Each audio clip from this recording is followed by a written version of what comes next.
January 17, 1945. Somewhere along the frost-cracked roads of the Ardennes forest, Belgium. ***. The winter bit deep that morning.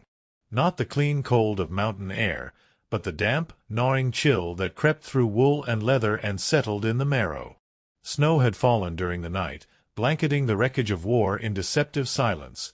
Overturned supply trucks, abandoned helmets half buried in drifts, shell casings glinting like dark stars beneath the white. The forest, once thick with the scent of pine and earth, now carried the acrid tang of cordite and something else, something metallic and final. In a commandeered schoolhouse converted hastily into a field hospital, the wooden floors creaked beneath hurried footsteps. The building still bore traces of its former life.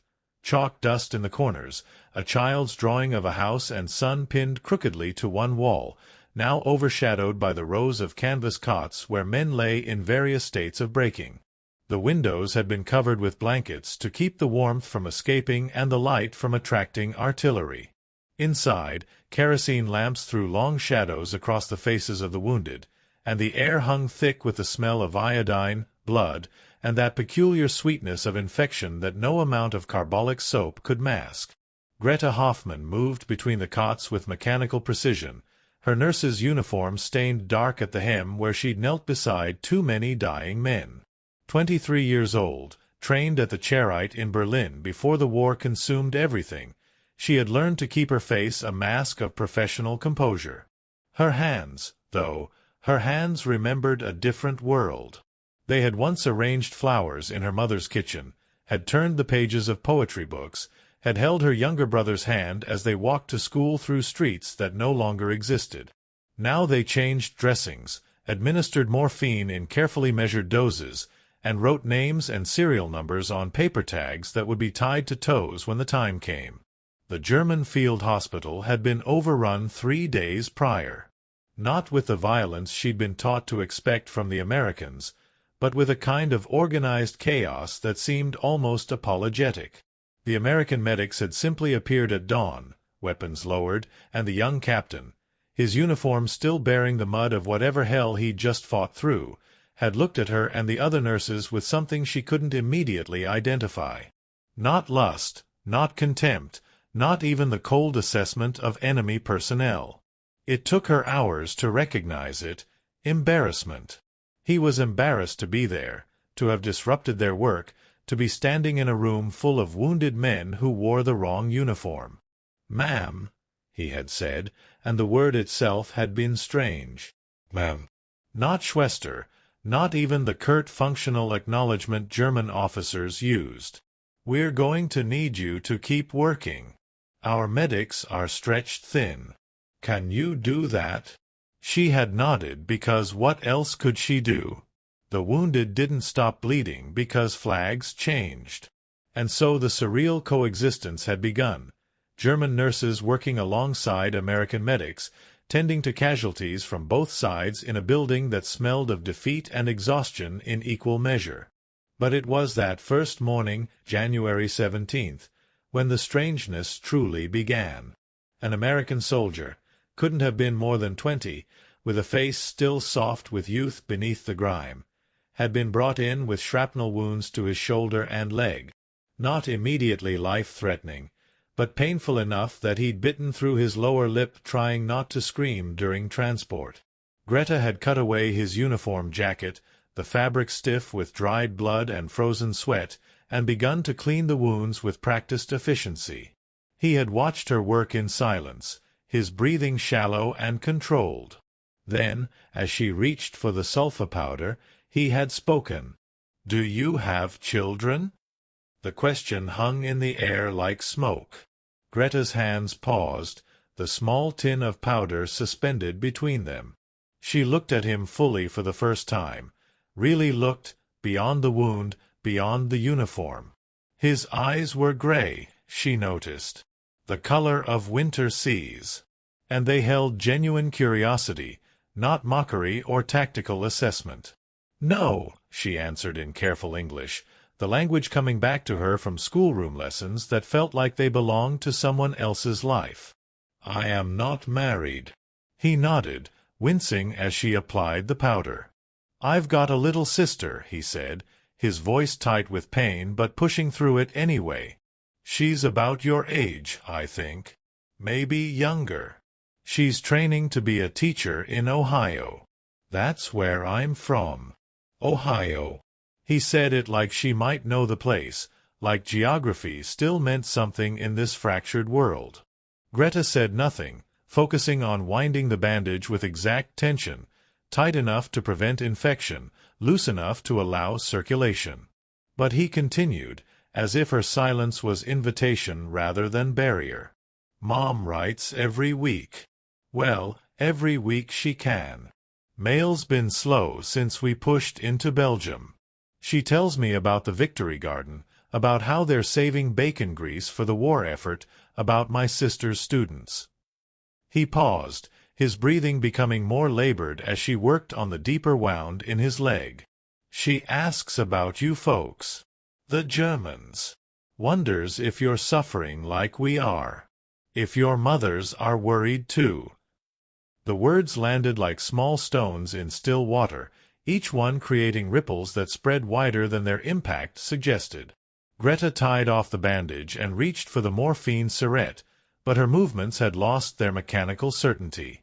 She found herself looking at him again, this dying and living creature who spoke of mothers and sisters while bleeding on a cot in a country neither of them called home. "Why do you ask me these things?" The question emerged before she could evaluate its wisdom. The soldier, she would later learn his name was Timothy Morrison, Private First Class, 28th Infantry Division, managed something that might have been a smile if pain hadn't reshaped his face. "Because you're a person," he said simply. "And I figured you might be scared. We're all scared. Seems important to remember we're all just people." The concept was not new, of course. Every war in history had required its combatants to see the enemy as human, at least in the abstract. But the Third Reich had built something far more comprehensive than simple wartime propaganda.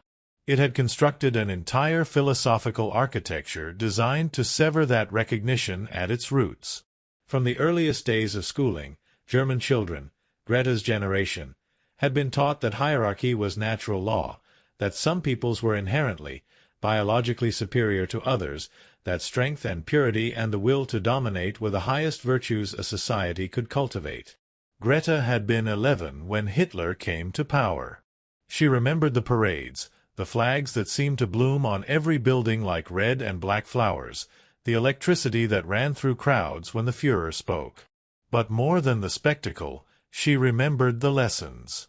The biology textbooks with their careful measurements of skull shapes and nose bridges. The history classes that painted Germanic peoples as the inheritors of Rome, the carriers of civilization, the natural masters of a world sliding into chaos and degeneracy. The youth group meetings where they sang songs about blood and soil and the ancient forests where their ancestors had been free. By the time she entered nursing school in 1938, these ideas weren't propaganda. They were simply the way the world worked. The Americans, she had been taught, were a mongrel nation, weakened by their embrace of democracy and racial mixing, their culture a thin veneer of borrowed European sophistication stretched over a foundation of crass commercialism and cowardice. They were soft, these Americans. They loved comfort more than honor. They would crack easily under pressure because they fought for nothing but material gain, while Germany fought for the survival and supremacy of the Volk itself. The newsreels had reinforced this. Even in defeat, even as the fronts collapsed and the territory shrank, the message remained consistent. The Americans were barbarians in expensive uniforms, their army a disorganized mob held together by nothing but their industrial capacity to produce weapons and supplies. They would rape and pillage when they came, the officers said. They would show no mercy because they were incapable of the higher forms of honor that characterized the Wehrmacht. Better to die fighting than fall into their hands. Greta had believed this. Not with wild enthusiasm. She had never been political, but with the quiet certainty of someone who had never been offered an alternative framework for understanding the world. She had seen the prisoners, of course. Soviet POWs working in labor details, hollow-eyed and starving. French civilians clearing rubble in occupied towns. She had told herself these were necessary measures, unfortunate but required by the circumstances of total war. Germany was fighting for its existence. Sentiment was a luxury they couldn't afford. And then the Americans had arrived with their questions about families. It wasn't just Timothy Morrison. Over the days that followed, as the schoolhouse hospital filled with casualties from both armies, wounded men pulled from frozen fields, from burning vehicles, from collapsed cellars where they'd taken shelter during the endless artillery barrages, Greta and the other German nurses encountered something that shattered quietly against the bedrock of everything they'd been taught. The American soldiers asked questions. They asked about hometowns and siblings, about what German nurses had studied before the war, about whether the winter was always this brutal in Belgium or if this was exceptional. They shared photographs from their wallets, crinkled, stained images of wives and girlfriends, of children in Sunday clothes, of dogs and farms and main streets in places called Indiana and Georgia and Wisconsin. They offered cigarettes, which the nurses refused at first out of sheer paralysis of protocol, until Margaret Scholl, an older nurse from Munich who had survived the Eastern Front, finally accepted one and broke down crying at the simple gesture of it. The American medics worked alongside them with a casual egalitarianism that bordered on the surreal. A Negro corpsman named Daniel Washington taught Greta a faster technique for applying tourniquets, demonstrating on his own arm with patient precision while explaining the physiology in careful, simplified English. This alone would have been grounds for execution in the German army, a black man instructing a white woman in medical procedure as if they were colleagues. But here it simply happened, and the white American officers nearby didn't even glance over. When Greta successfully applied the technique on a German soldier with a severed femoral artery and saved his life, Washington had nodded with quiet satisfaction and said, "You're a fast learner, miss. Your patients are lucky to have you. Your patients. Not enemy wounded. Not German casualties. Your patients." The language itself was performing a kind of alchemy, transforming the categories that war required into something more fundamental and harder to dismiss. But it was the material abundance that truly unsettled her. The Americans seemed to operate in a different reality when it came to resources. Where the German medical supplies had dwindled to almost nothing, bandages rewashed until they were gray, morphine rationed so severely that men screamed through amputations, plasma that existed only as a memory of better days, the Americans appeared to have an inexhaustible supply of everything. Fresh bandages, clean and white and endless. Sulfa drugs in quantities that seemed absurd. Morphine administered with what looked to German eyes like reckless generosity, as if human suffering was something that could simply be erased rather than endured. Plasma for transfusions, whole blood kept cold in portable refrigeration units that ran on generators that themselves spoke of industrial capacity beyond comprehension. And food, God, the food. The Americans ate from tin cans that contained entire meals, meat and vegetables and bread, all preserved in a way that kept them edible for months. They heated water for coffee, real coffee, not the acorn substitute that had become standard in Germany, using small portable stoves. They shared chocolate bars with casual indifference, handing them to wounded German soldiers with the same lack of ceremony they showed their own men. One young sergeant from somewhere called Texas had given Greta an entire carton of cigarettes, saying his girl back home had sent them and he didn't smoke. "You keep 'em," he'd said. "Trade 'em for whatever you folks need. I heard cigarettes are like gold over here." She had stared at the carton, 20 packs of Lucky Strikes, pristine and sealed, and felt something crack inside her understanding of the world. This wasn't the behavior of a soft, weak nation on the brink of collapse. This was the casual generosity of an empire so wealthy, so fundamentally secure in its abundance that it could afford to give away its luxuries to enemies without a second thought. The transformation didn't happen all at once. It was gradual, accumulating in small moments that built like sediment, layer upon layer, until the foundation of previous certainties could no longer support the weight of observed reality. There was the afternoon when Captain James Aldridge, the young officer who'd first taken the hospital, sat down next to Greta during a rare quiet moment. He'd been writing letters. She could see the stack of envelopes he'd already sealed, addresses visible in neat handwriting, and he'd paused to look at her with that same expression of faint embarrassment she'd noticed on the first day. "I wanted to apologize," he said, and the statement was so unexpected she actually turned to face him fully, forgetting the professional distance she'd tried to maintain. "For what?" she asked. "For being here. For this whole damn war." He gestured vaguely at the room, the wounded men, the whole catastrophic situation. "I know you didn't choose this. None of us did, really, but especially you folks. The nurses. You're just trying to help people, and instead you're stuck in this meat grinder." Greta had no response prepared for this. She'd been expecting many things from the Americans: harsh treatment, indifference, perhaps the sexual violence that the propaganda had promised would come, but not apology.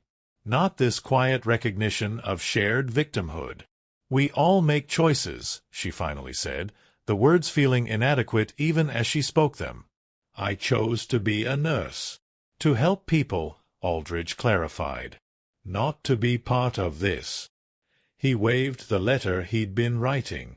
"I'm writing to my mother. Trying to explain what it's like here. But I don't think I can make her understand." He paused, then added almost to himself, "I don't think I understand it myself. How we got here. How any of this makes sense." In the Nazi philosophy Greta had absorbed, such doubt was weakness. A soldier questioned nothing. He obeyed because obedience to the Volk and Führer was the highest virtue. But Aldridge wasn't showing weakness. He was showing something more unsettling: humanity. The capacity to question, to doubt, to hold uncertainty while still functioning, still leading, still doing his duty.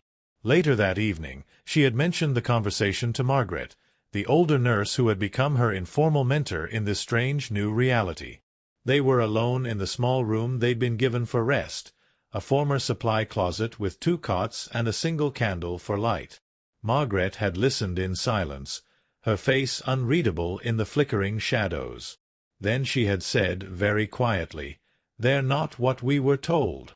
It was the first time either of them had spoken this truth aloud. "No," Greta had agreed. "They're not." "I spent 2 years on the Eastern Front," Margaret continued, her voice barely above a whisper, as if the walls themselves might report them for defeatism. "I saw what our men did, what was done to the Russians, to the Jews, to anyone who resisted.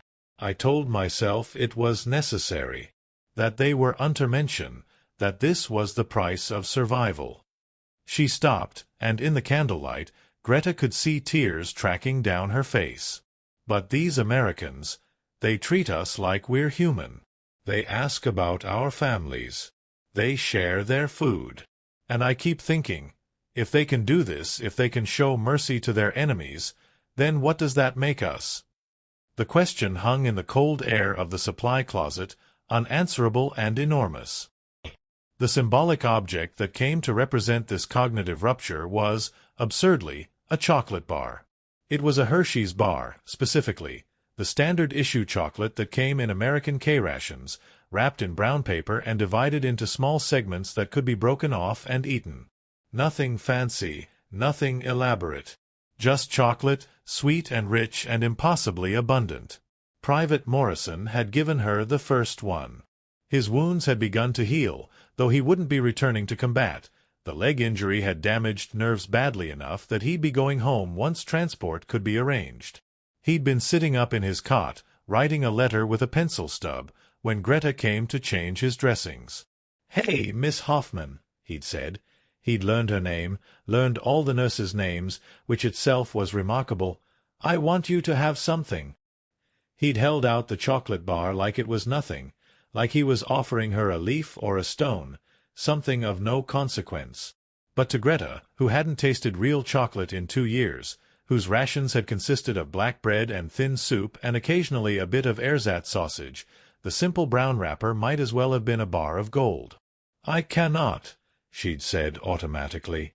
"Sure you can. Go on.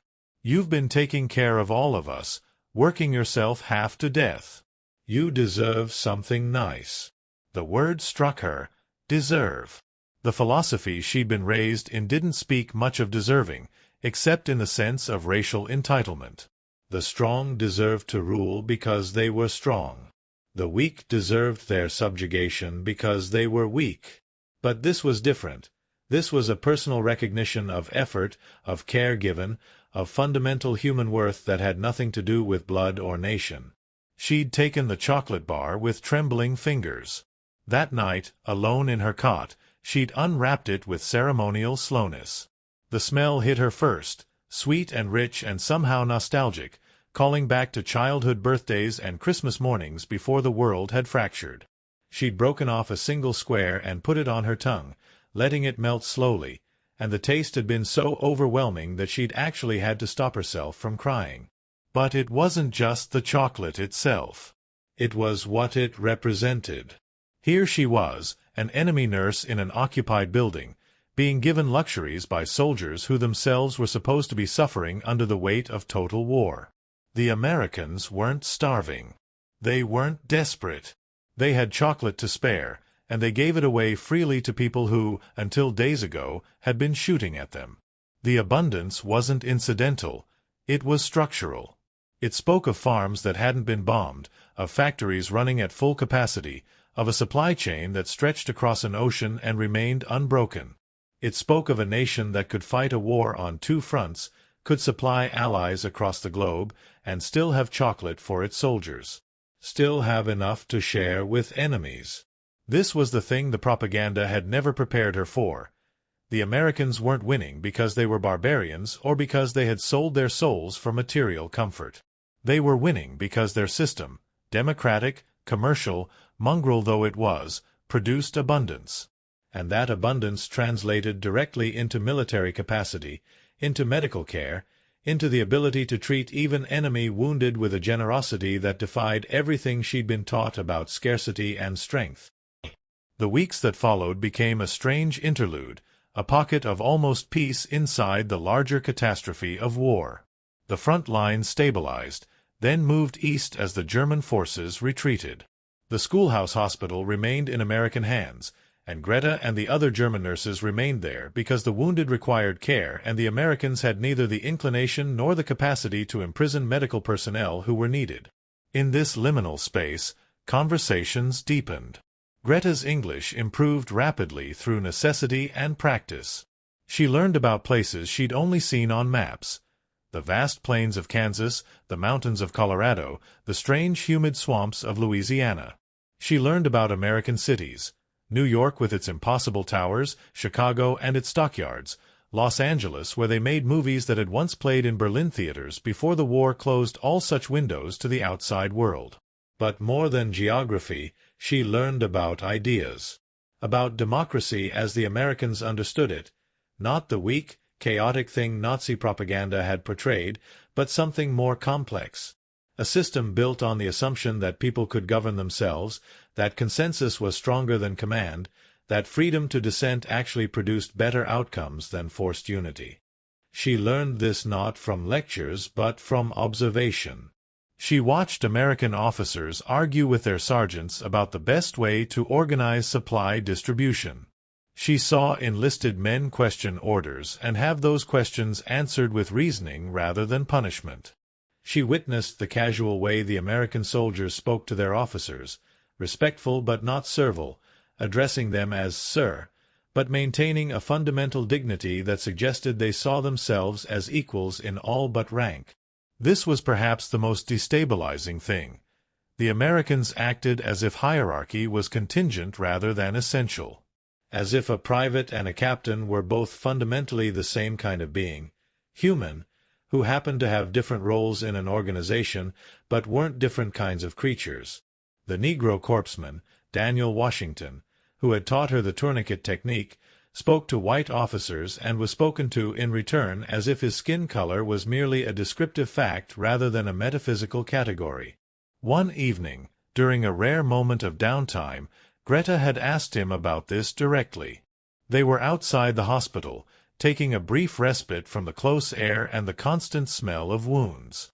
The sky was beginning to clear after days of clouds, and stars were appearing one by one in the cold black firmament.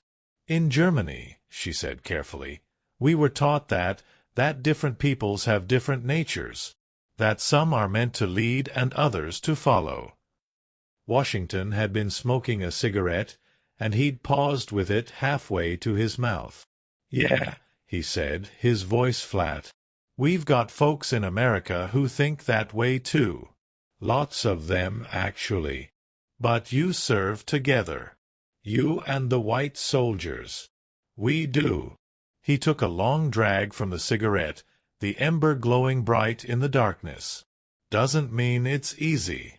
Doesn't mean everything's fair. We've got segregated units, segregated facilities. I can't eat in the same mess halls as the white soldiers back in the States. Can't use the same bathrooms." He paused, and something dark and bitter crossed his face. "Can bleed in the same mud, though. Turns out blood all looks the same color in the dirt." "Then why do you fight?" The question emerged raw and unfiltered. "If your country treats you this way, why die for it?" Washington had looked at her for a long moment, his dark eyes unreadable. Then he'd smiled, but it was a complicated smile, weighted with irony and hope in equal measure. "Because it's my country too," he said simply.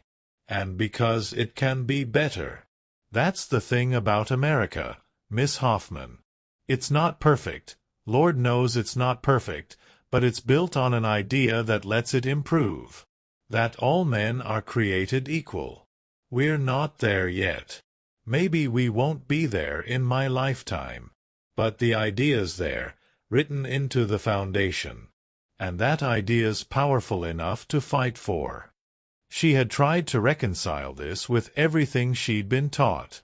The Nazi philosophy had promised perfection, a society organized according to natural law, where everyone knew their place and accepted it without question. But Washington was describing something different, a society that acknowledged its flaws, that contained the mechanism for its own reformation, that was held together not by force and racial purity but by a shared commitment to an ideal that existed more as aspiration than reality. And somehow, impossibly, it seemed to work. These Americans with their arguments and their doubts, their democracy and their diversity, their chocolate bars and their questions about families, they were winning the war. Not barely, not through desperate sacrifice, but with the overwhelming momentum of a society that had managed to convert freedom into industrial might.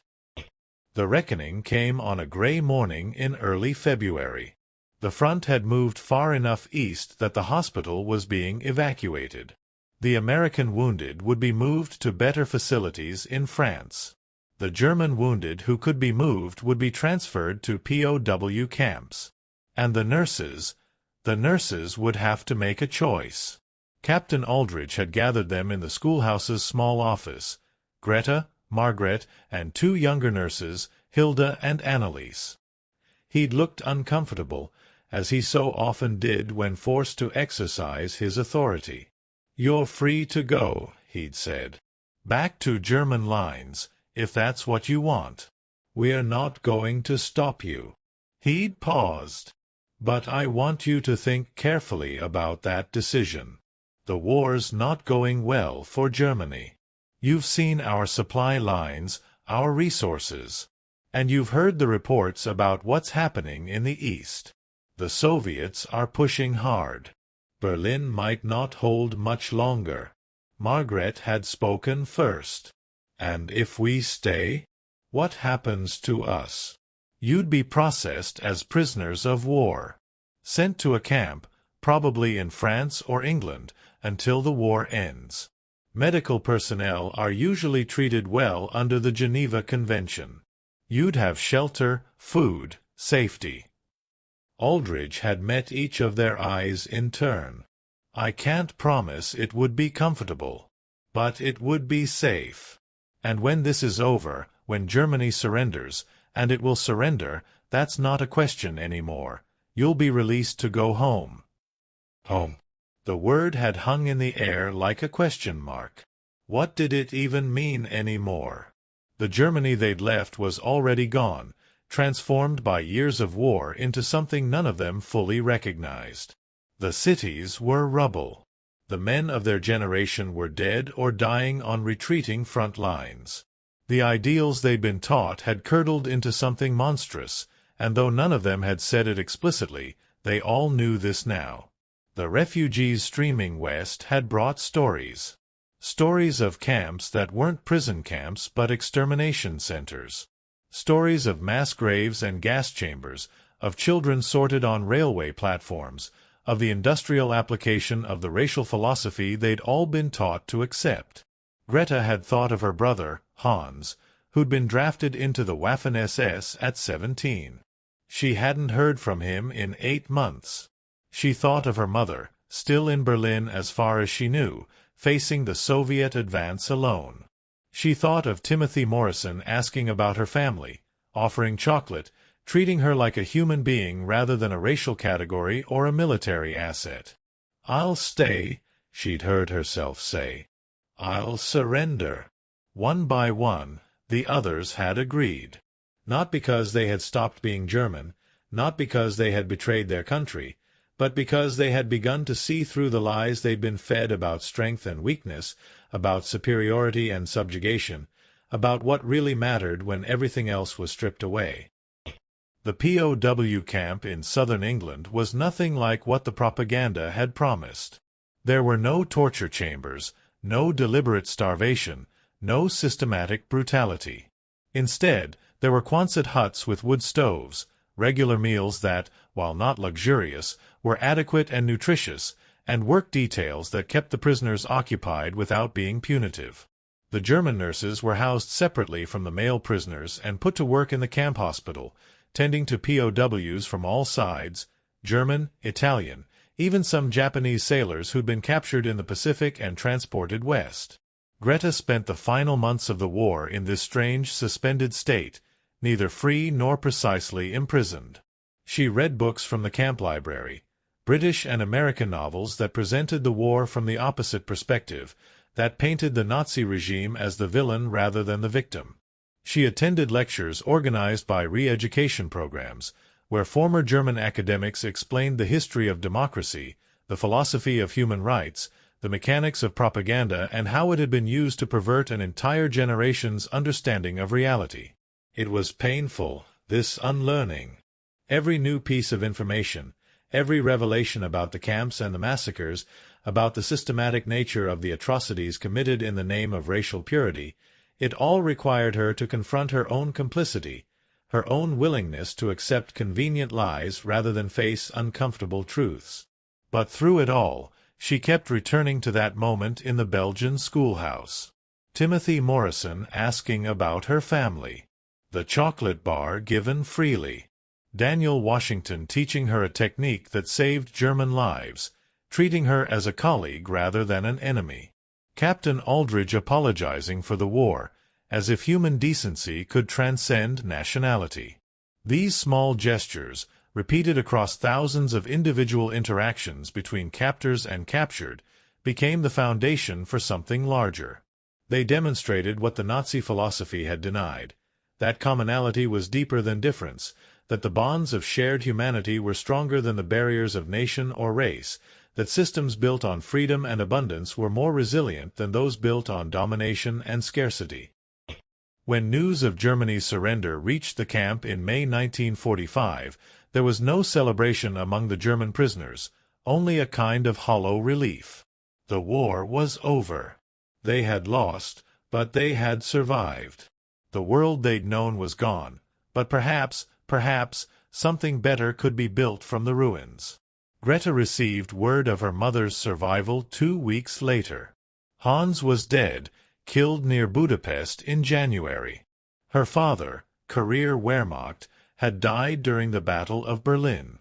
The apartment where she'd grown up no longer existed, reduced to rubble in the final desperate weeks of fighting. She was released from the POW camp in September 1945 and repatriated to Germany as part of the organized return of medical personnel. The country she returned to was unrecognizable, divided, occupied, traumatized, forced to confront the full scope of what had been done in its name. Cities were moonscapes of broken stone. Survivors shuffled through the streets like ghosts, hollow-eyed and stunned. But in the midst of this devastation, she also saw the seeds of something new. The occupying Americans had set up food distribution centers, medical clinics, schools for the children who'd known nothing but war. They weren't gentle, the re-education programs were mandatory, the war crimes trials were harsh and public, but they also weren't vindictive. They treated the German people not as untermenschen deserving only of subjugation, but as humans who had been led astray and could, with effort and honesty, find their way back to civilization. Greta found work at a hospital in Hamburg, one of the few buildings still standing in a city that had been firebombed nearly flat. She threw herself into the work of healing, not just bodies, but something deeper. She joined study groups where Germans gathered to try to understand what had happened, how they had been deceived, what had made them complicit in evil. She read voraciously, philosophy, history, political theory, trying to rebuild a framework for understanding the world that wasn't poisoned at its foundation. In 1948, she met a British Army officer named David Thornton, who was part of the Reconstruction administration. He was older than her by a decade, a thoughtful man who'd been a professor of literature before the war. They talked for hours about poetry and ethics, about how societies could commit atrocities while still maintaining the day-to-day facade of normalcy. He never asked her what she'd believed during the war, what she'd known or not known. Instead, he focused on what she thought now, what she wanted to build going forward. They married in 1949 and eventually moved to England, where Greta completed additional medical training and became a doctor specializing in trauma care. She never hid her German background, never pretended she hadn't been on the wrong side of history. But she also never stopped trying to honor the small mercies that had been shown to her in that Belgian schoolhouse, the questions about family, the chocolate shared, the recognition of common humanity in the midst of inhumanity. In 1963, 18 years after the war ended, Greta received a letter at her home in Bristol. The postmark was American, from a town in Ohio she recognized immediately, though she'd never been there. Inside was a photograph, a family standing in front of a modest house, for people smiling at the camera. The man was older, grayer than she remembered, walking with a cane that suggested old injuries never fully healed. But his eyes were the same, gray like winter seas. The letter was short. Dear Miss Hoffman, or I suppose it's Dr. Thornton now, I did some research. I hope this letter finds you well. I've thought about you often over the years, wondered what became of you after we left Belgium. I wanted you to know that I made it home. The leg never healed quite right, but I'm alive, and that's more than many can say. I became a teacher, like my sister. High school history. I tell my students about the war sometimes, but I try to focus less on the battles and more on the moments that showed me what really matters. I tell them about a German nurse in Belgium who treated wounded American soldiers with the same care she showed her own countrymen, who was professional and compassionate even though she had every reason to hate us. My mother asks about you sometimes. She still wonders if you found your family after the war, if they survived. I wonder too. The world's a complicated place, Dr. Thornton. It's still full of people who want to divide us into categories, who want to tell us that some humans are worth more than others. But I remember that schoolhouse, and I remember you, and I remember that even in the worst circumstances, people can choose to be decent. Asterisk. Asterisk. Thank you for that reminder. I hope you're happy. I hope you found peace. Asterisk. Sincerely. Timothy Morrison. Greta read the letter 3 times, sitting in her small office with afternoon light slanting through the window. Then she wrote back, a long letter describing her life, her losses, her survival. She told him about the chocolate bar and what it had meant, how it had become a symbol in her memory of everything she'd been wrong about, everything she'd had to unlearn. They corresponded sporadically for years after that, two people who'd met for a handful of days in the worst circumstances imaginable and had somehow managed to see each other as human beings when the entire machinery of industrial warfare was designed to prevent exactly that recognition. The truth that emerged from those frozen weeks in Belgium, the truth that took decades to fully articulate, was this: the contest between democracy and fascism was never just about military might or industrial capacity. It was about fundamental assumptions about human nature and human worth.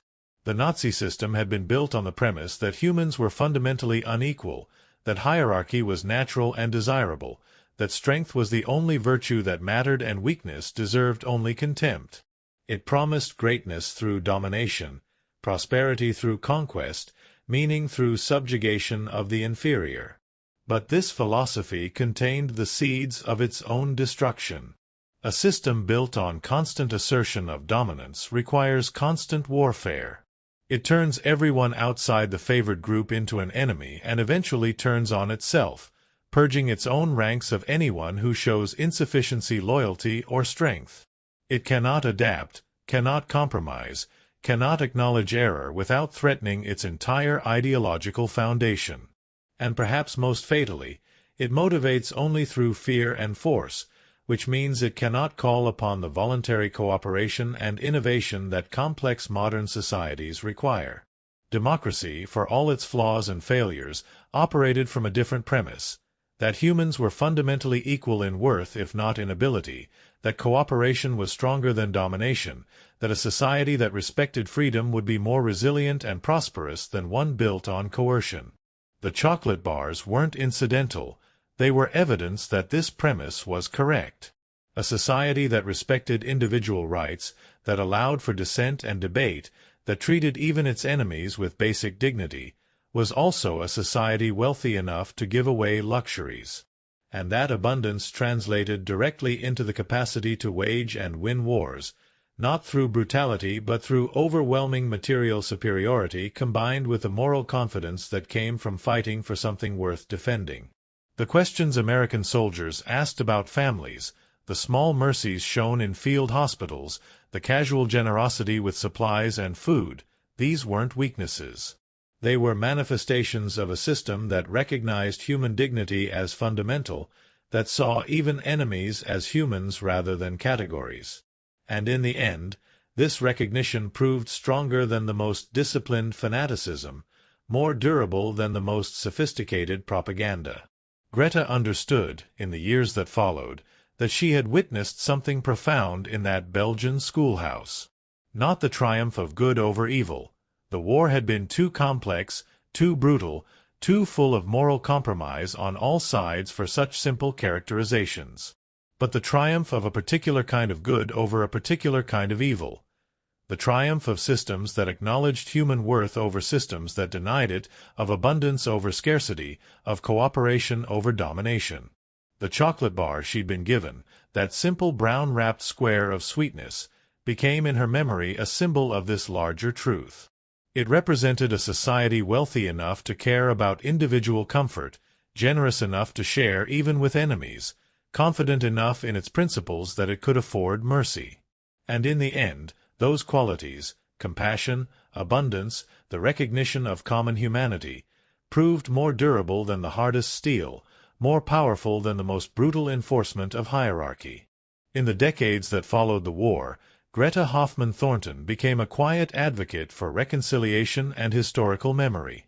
She spoke occasionally at schools and universities, always emphasizing not the grand battles or strategic turning points, but those small moments of human connection that had pierced through ideology and propaganda to reveal what mattered beneath. She kept the photograph Timothy Morrison had sent, displayed in a small frame on her desk. When students or younger colleagues asked about it, she would tell them the story. A young American soldier asking about her family, sharing chocolate in a frozen Belgian schoolhouse while the war raged beyond the walls. She would explain how that simple gesture of recognition, the acknowledgement that even enemies had mothers and siblings, dreams and fears, had begun the long process of unraveling the lies she'd been taught. The war wasn't won only with tanks and planes, she would say. It was won with ideas, with the recognition that all people have inherent worth, regardless of nation or race, with the understanding that systems built on freedom and dignity produce stronger, more resilient societies than those built on domination and fear. She lived long enough to see the Berlin Wall fall, to witness the reunification of Germany, to watch as the rigid ideological divides of the 20th century slowly began to dissolve.